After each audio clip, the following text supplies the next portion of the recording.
Wha Petr at the Olympics. Judges will be biased towards Adelia. Honored coach of Russia Alexander Zulin believes that judges will be strict in their evaluation of Adelia Petrosyan's performances at the 2026 Olympics.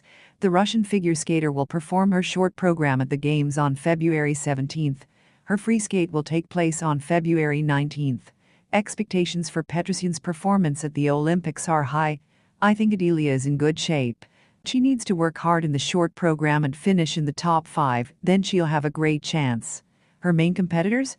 There's the strong Sakamoto and American Liu. They're Adelia's two most serious rivals. It's difficult to say how much easier it will be for Petrosyan than for Gumennik. The Olympics are a nerve-wracking competition. The longer you're in the countryside, the more involved you become.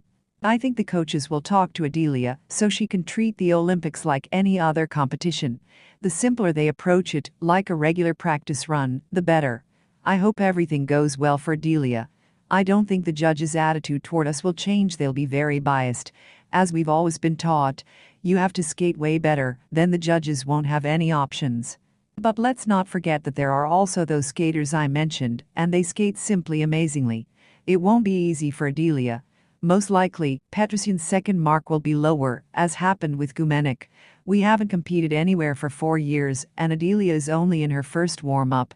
They'll probably hold back marks for the leaders, the ones the judges know. This trend is evident, judging by Petr, who was given 6 check marks, and on the second mark, he lost to both the Japanese skater and Malinin, who simply collapsed. But maybe Petrosyan will shock them with his skating, Zulin said. Gumennik lost not to his opponents, but to the system. Petr Gumennik, with a reputation for under-rotation, was actually spared. His free skate was choreographed using a bun and pantomime, and a strong Russian influence was discovered among the judging panel.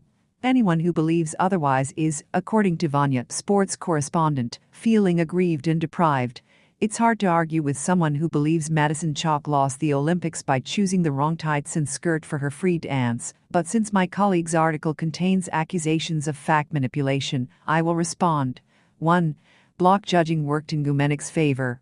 Judges from Azerbaijan and Kazakhstan elevated him. In the article How Gumennik was judged at the Olympics is a disgrace, I write that judges from Italy and Canada scored Petr more harshly than the other skaters in both programs. The former's score was off by 13.09 points over 2 runs, while the latter's was off by 10.85. Vanya counters this argument by saying that judges from the former USSR, on the contrary, were overly lenient toward Petr. And not only did they compensate for the bias of their two colleagues, but they also promoted Gumennik. Since the maximum and minimum scores are discarded when calculating the final score, the scores of the Italian and Azerbaijani judges were not included in Petr's free skate, but the scores of the Canadian and Kazakh judges were included. Vanya's talent for mathematics and sharp punches deserves credit, but I'm afraid he's less knowledgeable about scorecards than he is about choosing outfits for the chalk. There really is a useful rule in figure skating. Extreme scores are not counted when determining the final score. This can neutralize the efforts of a biased judge, but only if there's only one. As soon as there are more than one low or high, depending on whose side they're on, score will still count. The most important thing is that points are deducted for each individual element, not for the entire judge, as Kuznetsov claims. This means that all his calculations are fundamentally flawed. In the short program, Judge Yuri Klyashnikov was indeed the most favorable to Gumennik. All his scores for components and elements were discarded. The judge from Kazakhstan, whom Vanya accused of bias, gave Gumennik 2.61 points less than her colleagues. The combination of the Canadian and Italian, each pulling their compatriot up to the podium, proved far more effective, as there were 2 of them. Yes, Tiziana Morandi's humiliating 6.75 points for the presentation did not count, but the subsequent 7.25 points, incidentally, from a judge from Kazakhstan, did. And it doesn't matter whether Klyashnikov gave Gumennik an 8 or a 10, since no one else on the panel supported Petr. In the free skate, the Azerbaijani judge was more modest. He only gave the judges a higher score once, and even gave lower scores for some elements than his colleagues. 2. Russia has always been an influential federation, which means Gumennik definitely received help. Another of Vanya's arguments sounds quite amusing, that the judges have always been loyal to the Russians, which means this principle automatically applied in Milan. It's a shame my colleague is overlooking several, in his opinion, minor nuances. The retirement of ISU Vice President Alexander Lakernik, who for a long time ensured Russia's influence on the rules and judging trends. The absence of an ISU judge on the panel, they, unlike the figure skaters, weren't allowed to compete at the Olympics. 4 years of inactivity, during which all the influential federations managed to move up the medal queue and certainly don't want to give up their place in it to Russia. The familiar system in figure skating, where an athlete, no matter how talented, without a rating and a decent record, is automatically equated in scores to an average junior. Gumennik's Russian passport, or rather neutral status, was a disadvantage, not an advantage, at this Olympics. As it turns out, even 2 practically perfect skates with some of the strongest content in Milan weren't enough to compensate. Yes, Russia has long been a beneficiary of a system in which athletes from top federations automatically find themselves in a privileged position. I'm sure that if the 4 years of isolation hadn't preceded the Olympics, Gumennik would have won gold, and Shadorov, from a less influential country in the sport, would have been the loser. But just because someone like Alexander Samarin received a second-place rating at the top level 8 years ago and Adelina Sotnikova won in Sochi doesn't mean we shouldn't be saddened by the way Petr's being judged now. No, Gumennik didn't lose a medal because of the specific Italian and Canadian athletes, although they did contribute significantly.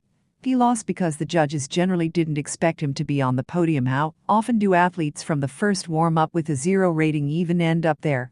Unless, of course, we are talking about Guillaume Cizerin, who, unlike Petr, managed to win the Olympics and several world championships before his career break, and still trains with the most influential team on the planet.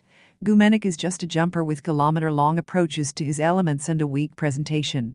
Trying to justify the low scores from the judges, Vanya criticizes Gumennik's choreography and presentation, citing Cha Kajiyama and Xiaom Fa as examples. One of his arguments wasn't included in the text, but was aired in an episode of our Clean Tail podcast, dedicated to the men's free skate. The sections between Fa's falls were in a completely different league than the sections between Petr's successful jumps. With all due respect to the Frenchman, who skated a brilliant short program, his free skate was a nightmare.